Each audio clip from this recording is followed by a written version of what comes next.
気分次第です僕は敵を選んで戦う少年。叶えたい未来もなくて夢に描かれるのを待ってた。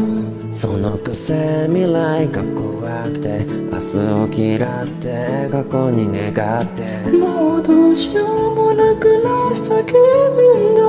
明日よ明日よもう来ないでよ。そんな僕を置いて月は沈み日は昇るけどその世は違ったんだ。君は僕の手を空への世界の彼方闇を照らす快晴。君と僕もさまた明日へ向かっていこう。